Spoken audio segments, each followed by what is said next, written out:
तो dragon ball के last part में हमने देखा वर्ल्ड मार्शल आर्ट टूर्नामेंट चल रहा है और वहाँ पर यामचा और टीएन की फाइट हुई थी जिसमें यामचा हार चुका है। जिसके बाद टीएन की फाइट जैकी चैन के साथ होती है और ये लोग काफी खतरनाक तरीके से लड़ रहे होते हैं। दोनों की पावर एक दूसरे के बराबर थी, लेकिन बाद में टीएन को ये पता लग जाता है जो जैकी चैन है असल में वो मास्टर रोशी है और मास्टर रोशी इस मैच को क्विट कर देते हैं बिना अपनी पूरी पावर दिखाए। और अब देखते हैं आगे। और गाइस मैं आपको एक चीज बताना चाहता हूँ कि मैं ड्रैगन बॉल की सीरीज तो बना रहा हूँ, लेकिन कोई भी इस पे अच्छा रिस्पॉन्स नहीं दिखा रहा है। मतलब कि भाई ये पिछली वाली वीडियो पे इतना कम रिस्पॉन्स आया। मैं फिर भी वीडियो जल्दी लाने की ट्राई करता हूँ और इंटरेस्टिंग बनाने की ट्राई कर रहा हूँ ताकि जल्दी से मैं इसे कवर करूँ और ड्रैगन बॉल का स्टार्ट करूँ। लेकिन भाई हमारे सब्सक्राइबर ही इस वीडियोस को नहीं देखते। यूट्यूब भी हमें ये शो करता है कि हमारे जो सब्सक्राइबर हैं इस वीडियो को देखने में इंटरेस्टेड नहीं है। तो अगर आप चाहते हो कि मैं ये वीडियो ना बनाऊं तो आप मुझे कमेंट कर देना, मैं कोई और सी वीडियो बना दूंगा। लेकिन हाँ, बरूटो तो खत्म हो चुकी है, वो भी नहीं बन सकती। तो अगर आप बरूटो कमेंट करोगे तो बरूटो भी नहीं आएगी क्योंकि ऑफिशियली अभी रिलीज नहीं हुई है। और वैसे भी इन एनिमे को बनाने में मेरा काफी ज्यादा टाइम लगता है, वॉइस ओवर लगता है, एडिटिंग लगती है। तो प्लीज इस चीज को समझा करो और वीडियो को फुल वॉच करा करो। वैसे भी थोड़े टाइम में ये खत्म होने वाली है। तो चलो अब देखते हैं आगे। अब मास्टर शीन टीएन की जीत पर काफी ज्यादा खुश होते हैं, लेकिन टीएन के दिमाग में एक ही चीज चल रही होती है, मास्टर रोशी काफी ज्यादा ताकतवर थे तो वो मुझसे इतनी आसानी से कैसे हार गए। उन्होंने अभी तक अपनी पूरी ताकत का इस्तेमाल भी नहीं किया था, जिससे वो गुस्से में बाहर जाके तोड़फोड़ करने लगता है। अब अगली फाइट कोको और क्रिलिन के बीच में होने वाली थी। जब ये लोग रिंग में आते हैं तो इनके दोस्त ये देख के काफी ज्यादा कंफ्यूज थे कि ये किसको चेयर करेंगे, लेकिन लॉन्च यहाँ पे दोनों को ही चेयर कर रही होती है। अब यहाँ पे इन दोनों की फाइट स्टार्ट हो गई थी। वहीं पे हम मास्टर रोशी को देखते हैं जो कि अब अपने असली रूप में आने वाले थे। वहीं गोको और क्रिलिन एक दूसरे के आमने सामने खड़े होते हैं और ये एक स्ट्रेटेजी बना रहे थे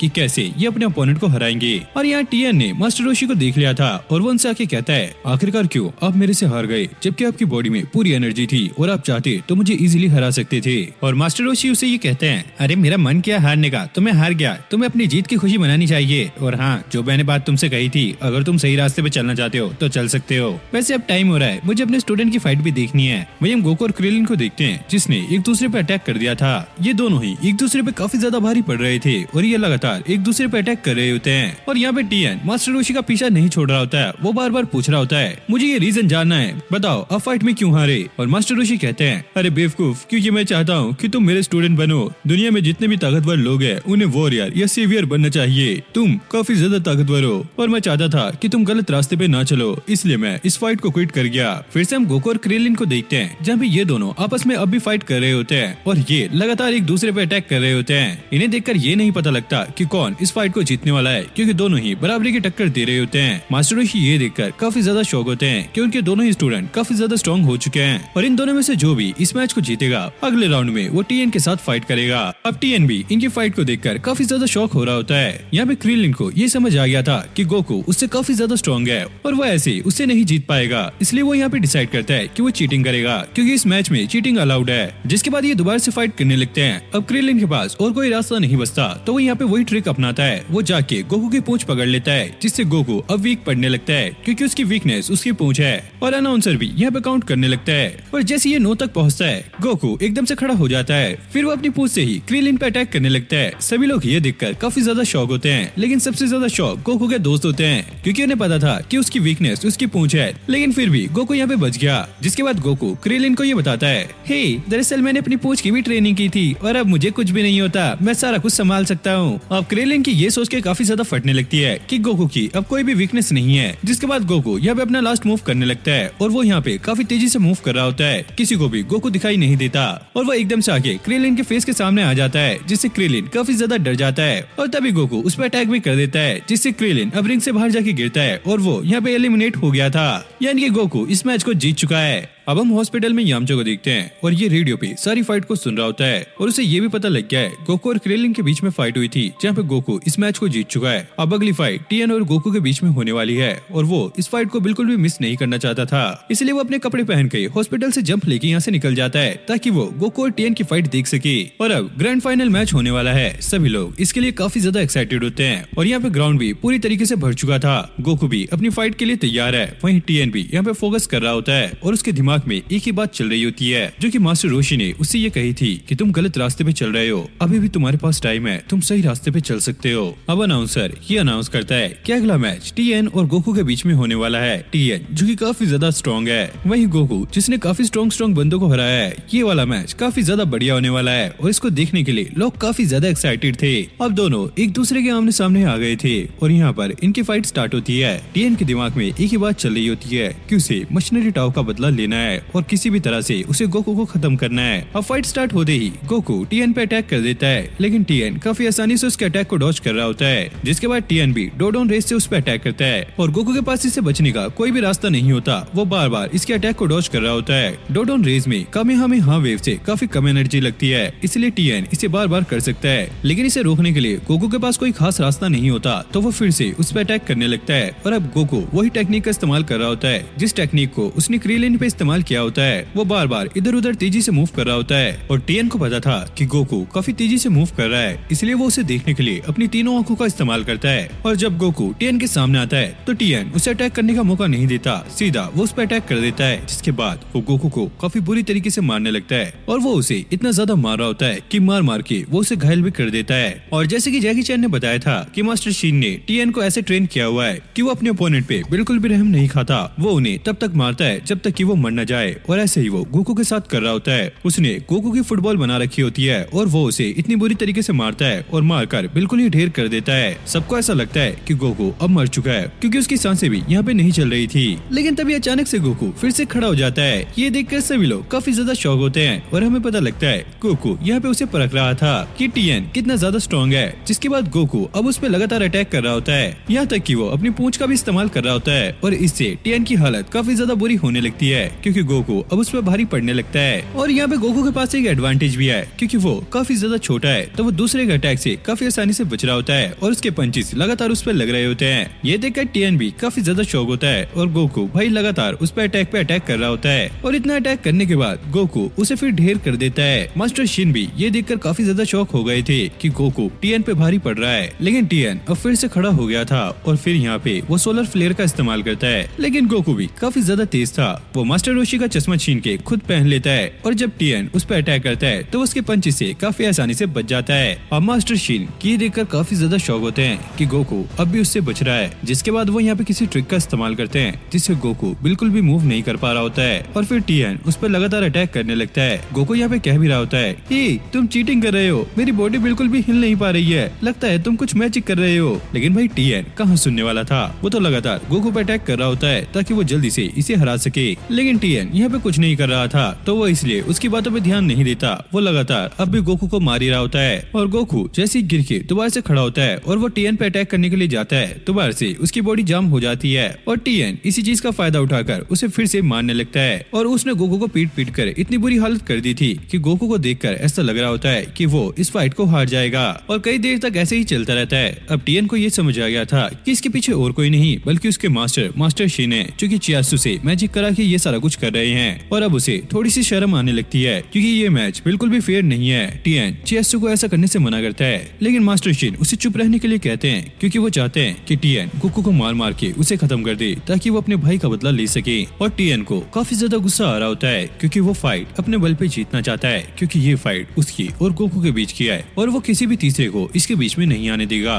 वही मास्टर रोशी को अब काफी ज्यादा गुस्सा आ गया था, वो अपने कामेहामेहा वेव का इस्तेमाल करते हैं और मास्टर शिन पे अटैक कर देते हैं, जिससे वो हवा में ही उड़ जाते हैं। अब इनकी फाइट दोबारा से कंटिन्यू होती है। गोकू अब दोबारा से टीएन पे अटैक करने लगता है। गोकू को ऐसा लगता है कि टीएन अब वीक हो चुका है, लेकिन टीएन गोकू को ये समझाता है नहीं ऐसा कुछ भी नहीं है, मैं पहले ही वीक था, लेकिन मास्टर शिन ने यहाँ पे चीटिंग की, उन्होंने चियासु की मदद से तुम्हारी बॉडी को जाम कर दिया था, जिसकी वजह से मैं तुम पे अटैक कर पाया। और गोकू भी टीएन से इतना ज्यादा पिट चुका है कि दोनों की एनर्जी बिल्कुल बराबर पे आ चुकी है और जैसे ये दोनों एक दूसरे पे अटैक करते हैं, दोनों ही इस अटैक से ढेर हो जाते हैं। अब सभी लोग काफी ज्यादा घबरा जाते हैं कि आखिरकार कौन इनमें जीतेगा, क्योंकि दोनों ही ढेर हो चुके हैं। अब ये लोग जैसे तैसे करके थकेली फाइट कर रहे होते हैं, कभी कोई किसी को मारता है, कभी कोई किसी को मारा होता है, लेकिन इनके अंदर इतनी भी एनर्जी नहीं थी। वहीं टीएन ये डिसाइड करता है कि अब वो इस पे काफी खतरनाक अटैक करने वाला है और वो इस अटैक में अपनी लाइफ फोर्स का इस्तेमाल करने वाला है और इस अटैक का नाम था ड्राई बीम। और टीएन इसे काफी मुश्किल से परफॉर्म कर पा रहा होता है क्योंकि वो पहले ही काफी ज्यादा थक चुका है और वो ये अटैक करने में सक्सेसफुल होता है और गोकू इसकी चपेट में आ जाता है। सभी लोग ये देखकर काफी ज्यादा शौक होते हैं क्योंकि रिंग भी पूरी तरीके से टूट चुकी थी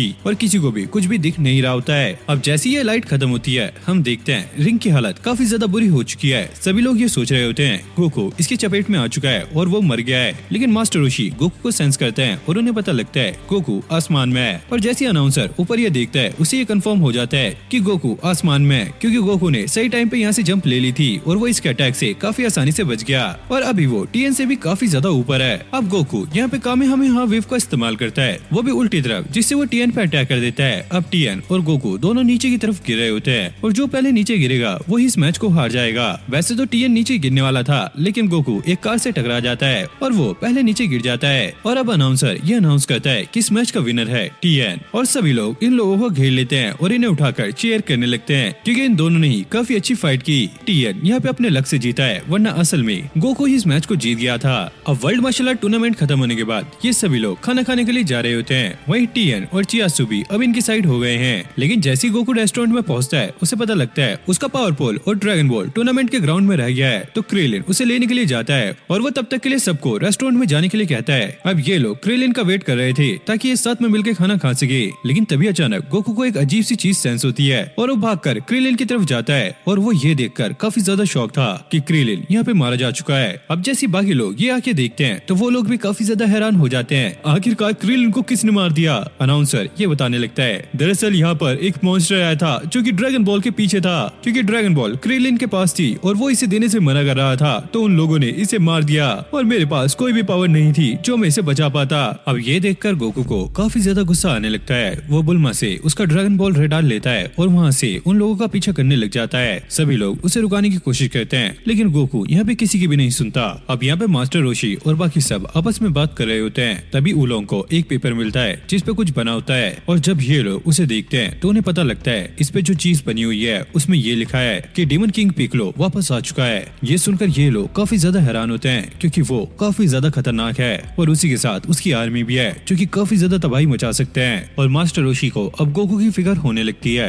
क्योंकि किंग पिक्लो काफी ज्यादा खतरनाक है और गोकू चाहकर भी उसे नहीं हरा पाएगा। और फिर मास्टर रोशी सबको ये बताने लगते हैं दरअसल कई साल पहले डेमन किंग ने अर्थ पर अटैक कर दिया था। वो चारों तरफ तबाही मचा रहा था सिर्फ एक टेंपल को छोड़ के जो कि मार्शल आर्ट का टेंपल था जहाँ पर मैं और मास्टर शिन भी पढ़ा करते थे। हम लोगों ने किंग पिक्लो को रोकने की काफी ज्यादा कोशिश की लेकिन हम इसमें असफल रहे और फिर हमारे मास्टर मोटाई टोसामा को सामने आना पड़ा और उन्होंने भी उससे काफी ज्यादा फाइट की लेकिन वो इसमें हार गए। और ऐसे ही कई साल बीत गए थे। मास्टर शिन और मेरे बीच में दूरियां बढ़ गई थी और मैं पिक्लो को हराने के लिए काफी ज्यादा ट्रेनिंग करने लगा। लेकिन एक दिन हमारे मास्टर वापस आए जो कि कुछ नई टेक्निक सीख के आए थे और उन्होंने पिक्लो के साथ फाइट करके उसे एक जार में बंद करके दूर फेंक दिया था। मास्टर रोशी के स्टूडेंट अब उनसे ये पूछते हैं आखिरकार किंग पिक्लो को आजाद किसने कराया, कहीं इसके पीछे मास्टर शिन तो नहीं। मास्टर रोशी कहते हैं नहीं, शिन को इसके बारे में कुछ भी नहीं पता, इसके पीछे जरूर कोई और होगा। फिर हमें पिलोफ को दिखाया जाता है और हमें ये क्लियर हो जाता है कि किंग पिक्लो को आजाद करने वाला और कोई नहीं बल्कि ये ही बटला है और किंग पिक्लो पिलोफ की सोच से भी ज्यादा स्ट्रॉन्ग है, इसलिए वो अब उसका चेला बनने के लिए तैयार हो जाता है और उसको अलग अलग आइडिया दे रहा होता है कि वो ड्रैगन बॉल इकट्ठा करके क्या कर सकता है और कैसे वो दुनिया पे राज कर सकता है। लेकिन किंग पिक्लो को दुनिया पे राज करने के लिए ड्रैगन बॉल की जरूरत नहीं है, वो ऐसे भी कर सकता है। वो ड्रैगन बॉल को इकट्ठा करके अपनी उम्र को ठीक करना चाहता है क्योंकि अब वो काफी ज्यादा बूढ़ा हो रहा है, इसलिए वो जवान होना चाहता है ताकि वो इस दुनिया पे राज कर सके। अब गोकू ड्रैगन बॉल का पीछा करते करते एक मॉन्स्टर के सामने पहुंच गया था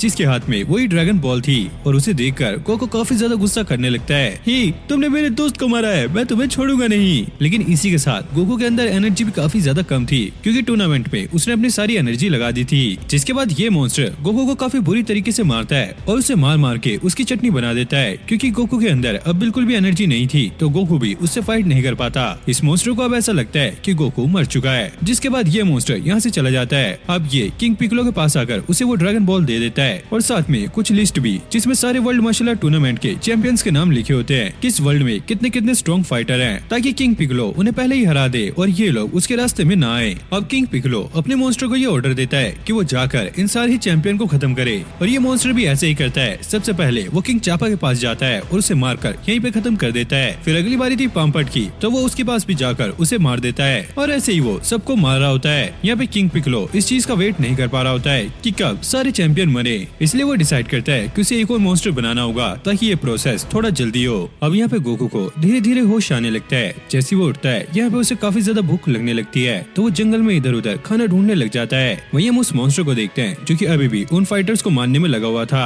अब बहुत ज्यादा ढूंढने के बाद गोकू को कहीं भी खाना नहीं मिलता। थोड़ी आगे जाने के बाद उसे एक पकी हुई मछली दिखती है और यहाँ पर उसका कोई भी मालिक नहीं था। तो गोकू आराम से उस खाने को खा लेता है और अब उसके अंदर पूरी एनर्जी आ चुकी है और अब वो रेडी है उस मॉन्स्टर को हराने के लिए। अब गोकू को याद आता है कि उस मॉन्स्टर से फाइट करते हुए उसका फ्लाइंग निम्बस भी पूरी तरीके से तबाह हो चुका है और उसे लगता नहीं है कि अब वो दोबारा से वापस आ सकता है। इसलिए वो ड्रैगन बॉल रडार का इस्तेमाल करके उस मॉन्स्टर को ढूंढने का ट्राई करता है और उसे पता लगता है वो ड्रैगन बॉल आसपास ही कहीं है और वो उस मॉन्स्टर को चिल्ला के बुलाने लगता है। लेकिन यहाँ पर कोई मॉन्स्टर नहीं आता बल्कि एक मोटा सा आदमी आता है जो कि गोकू पे चिल्लाने लगता है, अबे ओए तू क्या पागल है, मेरी सारी मछली खा गया, इसके पैसे कौन देगा।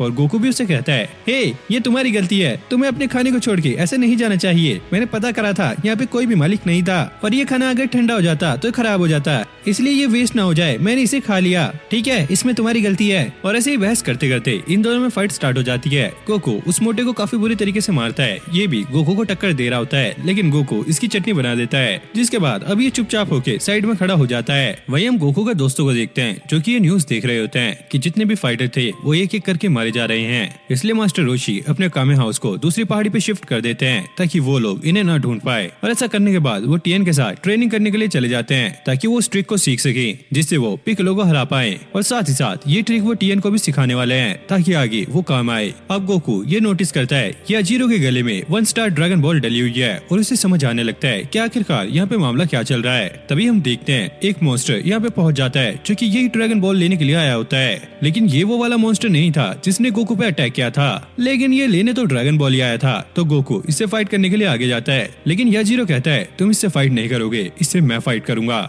लेकिन ये मोटा भी कम नहीं था जिसे हम कम समझ रहे थे। इसने अपनी स्वॉर्ड से इस मॉन्स्टर के 2 टुकड़े कर दिए थे, वो भी सिर्फ एक ही अटैक में। और यहाँ पे किंग पिकलो भी काफी ज्यादा शौक होता है, आखिरकार उसका मॉन्स्टर इतनी जल्दी मारा कैसे गया, उसने अभी तो नया मॉन्स्टर बनाया था। और ये देखकर उसे और भी ज्यादा गुस्सा आने लगता है क्योंकि अगर कोई ऐसा बंदा है जो कि उसके मॉन्स्टर को मार सकता है तो आगे वो उसके रास्ते में भी आ सकता है। तो इसलिए कुछ भी करके इसे उस बंदे को निपटाना होगा। और उस मोटे को मारने के लिए ये अपने एक और मॉन्स्टर को भेज देता है ताकि वो उसे खत्म कर सके। किंग पिकलो अपने मॉन्स्टर को दोबारा से बुलाने की ट्राई करते हैं लेकिन बार बार वो इसमें फेल होते हैं क्योंकि एक्चुअल में वो मॉन्स्टर वहाँ पे मारा जा चुका है और उन लोगों ने उसे पका के खा लिया है, मतलब कि वो उन लोगों के पेट में है। फिर हम एक विलेज का सीन देखते हैं जहाँ पर एक आदमी और उसका बच्चा फिशिंग कर रहे होते हैं लेकिन यहाँ पर वो ड्रैगन मॉन्स्टर आ जाता है जिससे गोकू ने फाइट की थी और वो इनकी मछलियां छीन के खाने लगता है। लेकिन तभी यहाँ पर पिकलो का मॉन्स्टर आ जाता है और वो इसे काफी बुरी तरीके से मारता है। उस बाप बेटे को ऐसा लगता है कि ये मॉन्स्टर उनकी मदद करने के लिए आया है, लेकिन ड्रैगन मॉन्स्टर को मारने के बाद वो उसके बाप को भी मार देता है और उस बच्चे से कहता है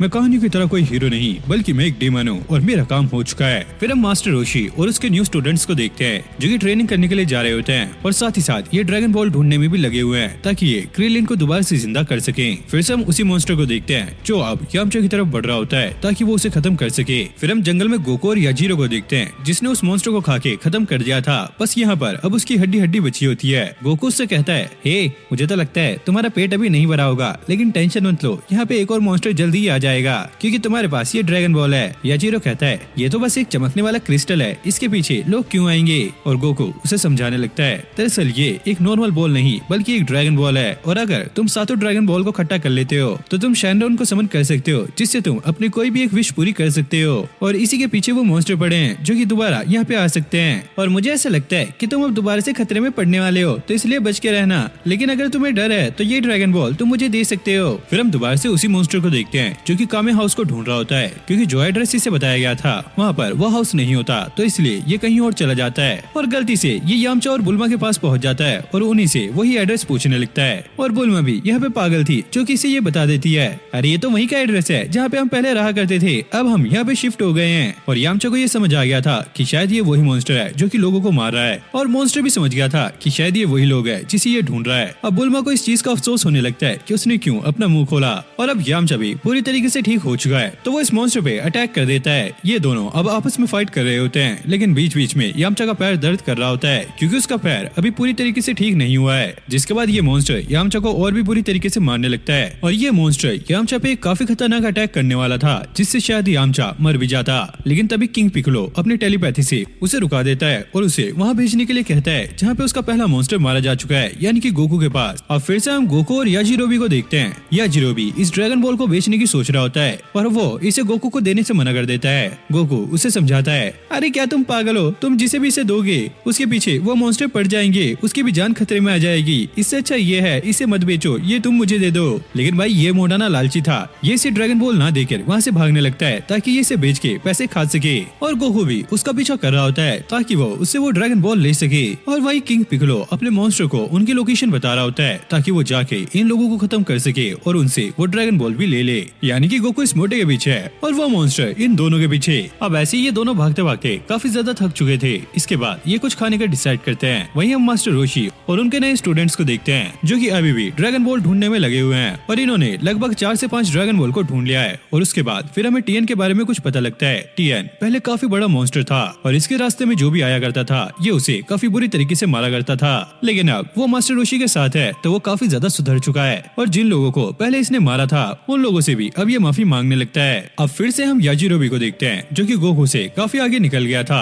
ताकि वो इस ड्रैगन बॉल को बेच सके और वो मॉन्स्टर भी इसका पीछा करते हुए वहाँ तक पहुँच जाता है। इस मोटे को अब यकीन होता है कि गोकू इससे सच कह रहा था और अब इसकी जान काफी बड़े खतरे में है। लेकिन गोकू उसका पीछा करते हुए यहाँ तक पहुँच जाता है। ये मॉन्स्टर गोकू को जिंदा देखकर काफी ज्यादा शौक होता है क्योंकि इसने गोकू को मार दिया था। अब गोकू उस पर गुस्सा होने लगता है। हे, मैं तुम्हें नहीं छोड़ूंगा, तुमने मुझ पे अटैक किया था, साथ ही साथ मेरे फ्लाइंग निम्बस को भी तुमने तबाह कर दिया, मैं इसका बदला लेकर रहूंगा। लेकिन इस मॉन्स्टर को अपने ऊपर काफी ज्यादा कॉन्फिडेंस होता है क्योंकि इसने गोकू को पहले भी मारा है। लेकिन ये इस बात से अनजान है कि उस टाइम गोकू की एनर्जी बिल्कुल 0 हो चुकी थी और उसने तब कुछ खाया भी नहीं था। ये सोचकर ये मॉन्स्टर हंसने लगता है और भाई ये देखकर गोकू को काफी ज्यादा गुस्सा आता है और फिर वो उस पर अटैक करने के लिए आगे जाता है। गोकू यहाँ पे काफी तेजी से मूव कर रहा होता है और ये चीज देखकर वो मोटा और मॉन्स्टर काफी ज्यादा शॉक हो जाते हैं क्योंकि ये लोग गोकू को काफी कम आंक रहे थे। लेकिन असल में गोकू इनकी सोच से भी ज्यादा पावरफुल है। जिसके बाद भाई गोकू उसे काफी बुरी तरीके से मारने लगता है और वो उसे 3-4 किक में ही अनकॉन्शियस कर देता है। जिसके बाद इसकी हालत बहुत ज्यादा खराब हो गई थी।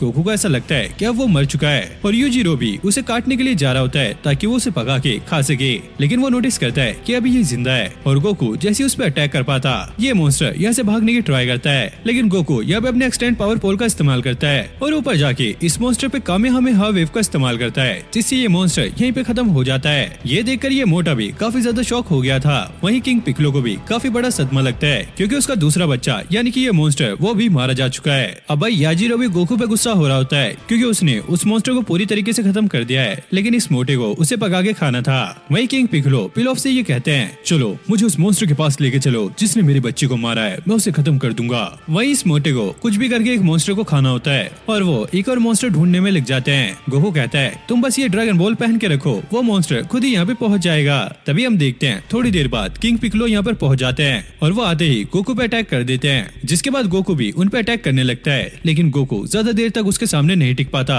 और फिर किंग पिकलो उसे काफी बुरी तरीके से मारने लगते हैं और गोकू भी किंग पिकलो को हराने के लिए हर एक ट्रिक का इस्तेमाल कर रहा होता है लेकिन कोई भी ट्रिक किंग पिकलो पे काम नहीं करती। यहाँ तक कि गोकू ने उन पे कामेहामेहा वेव का भी इस्तेमाल किया होता है लेकिन इससे उसे कुछ भी नहीं होता। वही किंग पिकलो गोकू को इतना ज्यादा मारते हैं कि उसकी हालत काफी ज्यादा खराब हो गई थी और गोकू फिर से अनकॉन्शियस कंडीशन में आ गया था। जिसके बाद किंग पिकलो वो 1 स्टार ड्रैगन बॉल लेकर यहाँ से निकल जाते हैं। अब याजिरो भी भाग के गोकू के पास जाता है। वो नोटिस करता है इसकी सांस नहीं चल रही है लेकिन इसकी धड़कन अभी भी चल रही है। गोकू यहाँ पे पानी मांग रहा होता है, पानी पानी पानी, अंकल जी मुझे पानी पिला दीजिए। और याजिरो भी उसे भाग के पानी के पास ले जाता है। अब गोकू ने पानी पी लिया था। अब फिर से उसे होश आने लगता है। गोकू को इस चीज का काफी ज्यादा बुरा लग रहा होता है कि वो किंग पिकलो के सामने टिक नहीं पाया। याजिरो भी उसे ये कहता है किंग पिकलो कोई आम फाइटर नहीं था, वो तो शुक्र मनाओ उसने तुम्हें छोड़ दिया, वरना जो कोई भी उसके सामने आता है वो हमेशा मारा जाता है। अब गोकू को कुछ याद आता है जिसके बाद वो उससे कहता है मुझे लगता है कि मुझे कोरियन टावर के पास जाना होगा क्योंकि इससे फाइट करने के बाद मेरी बॉडी पूरी तरीके से जाम हो चुकी है, तो मुझे वहाँ पे जाके दोबारा से ट्रेनिंग करनी होगी। और इस मोटे को ऐसा लगता है कि कोरियन टावर के पास कोई डॉक्टर रहता है जहाँ पे जाके ये अपना इलाज करवाएगा और ये मोटा गोकू को वहाँ पे ले जाने के लिए मान जाता है। लेकिन इसकी एक कंडीशन होती है कि गोकू को उसे खाना खिलाना होगा और गोकू के पास भी एक काफी अच्छा रास्ता था कि वो इसे सेंसोबीन खिला सकता है जिससे इसका पेट काफी आसानी से भर जाएगा। अब ये लोग कोरियन टावर जाने के लिए यहाँ से निकल जाते हैं। फिर हम मास्टर रोशी और उनके न्यू स्टूडेंट्स को देखते हैं। इन लोगों ने 5 ड्रैगन बॉल को ढूंढ लिया था और ये ड्रैगन बॉल रडार में ये चेक करते हैं कि 2 ड्रैगन ड्रैगन बॉल किसी और के पास है और ये लोग समझ जाते हैं कि ये और किसी के पास नहीं बल्कि किंग पिगलो के पास है और वो इन्हीं की तरफ आ रहा है ताकि वो इनसे वो 5 ड्रैगन बॉल छीन सके। वही मास्टर रोशी भी अब उससे फाइट करने के लिए बिल्कुल तैयार हो गए थे। अब ये लोग एक सेफ जगह पे आ गए थे। मास्टर रोशी इन दोनों को अपना प्लान समझाते हैं कि कैसे इन्हें किंग पिगलो से वो दोनों ड्रैगन बॉल छीननी है जब वो इनके पास आएगा। अब किंग पिगलो भी काफी तेजी से इनके पास आ रहा होता है। ये लोग अब यहाँ पे छुप गए थे। अब किंग पिगलो यहाँ पर पहुंच गया था। ये लोग यहाँ पे छुपे हुए थे। किंग पिगलो ने वो दोनों ड्रैगन बॉल अपनी बॉडी के अंदर छुपा ली थी। ये देखकर मास्टर रोशी अपने प्लान को चेंज करता है और इन लोगों को काफी ज्यादा गुस्सा आ रहा होता है क्योंकि ऐसे तो ये उससे ड्रैगन बॉल नहीं छीन पाएंगे। वही टीएन ये कह रहा होता है बस बहुत हुआ, अब मुझे इससे फाइट करने के लिए जाने दो वरना ऐसे हम इससे ड्रैगन बॉल नहीं छीन पाएंगे। मास्टर रोशी उसे रुकाते हैं, अगर तुम अभी बाहर चले गए तो हमारा सबसे खतरनाक हथियार यहीं पे फेल हो जाएगा और टीएन बाहर ना चला जाए, इसलिए मास्टर रोशी उसे यहीं पे बेहोश कर देते हैं और वो चियासू से कहते हैं चाहे कुछ भी हो जाए तुम इसे बाहर नहीं आने देना और खुद मास्टर रोशी किंग पिगलो से फाइट करने के लिए चले जाते हैं। अबे ओए हरे मेंढक, अगर तुझे फाइट करनी है तो आ मुझसे फाइट कर। और इसी के साथ ड्रैगन बॉल का ये वाला पार्ट यहीं पे एंड हो जाता है। तो गाइस आपको ड्रैगन बॉल में कितना मजा आ रहा है कमेंट करके जरूर से बताना क्योंकि आगे का एपिसोड और भी ज्यादा इंटरेस्टिंग है। तो वीडियो को लाइक करके चैनल को सब्सक्राइब कर लेना और हाँ प्लीज ड्रैगन बॉल पे सपोर्ट दिखाओ क्योंकि मैंने पिछली वीडियो अपलोड की थी, लोगों ने काफी ज्यादा डिमांड भी की लेकिन उस पर ज्यादा व्यूज नहीं आए और यूट्यूब मुझे यही शो कर रहा है कि मेरे सब्सक्राइबर उस वीडियो को देखना पसंद नहीं कर रहे हैं, जबकि आपकी डिमांड ड्रैगन बॉल को लेकर काफी ज्यादा हाई रहती है। तो मैं आपसे यही रिक्वेस्ट करूंगा जब भी वीडियो आए तो आप जाके चेकआउट कर लेना, उसे वॉच कर लेना और वीडियो को लाइक और कमेंट तो जरूर से करना और हाँ चैनल पे नहीं हो तो चैनल को सब्सक्राइब भी कर लेना। और अगर आपको मेरी वीडियो की नोटिफिकेशन नहीं आती तो आप मेरे चैनल पे जाके उस वीडियो को भी वॉच कर सकते हो क्योंकि मैं ट्राई कर रहा हूँ वीडियो जल्दी लाने का और यूट्यूब भी हमारी वीडियो को पुश नहीं कर रहा है, पता नहीं क्या रीजन है, लेकिन मैं आपसे सपोर्ट मांगता हूँ। अगर आप सपोर्ट करोगे तो हमारी वीडियो पे काफी अच्छे व्यूज आएंगे और मैं भी जल्दी वीडियो लेकर आऊंगा। बाकी मैं मिलता हूँ नेक्स्ट वीडियो में, तब तक के लिए okay take care bye bye.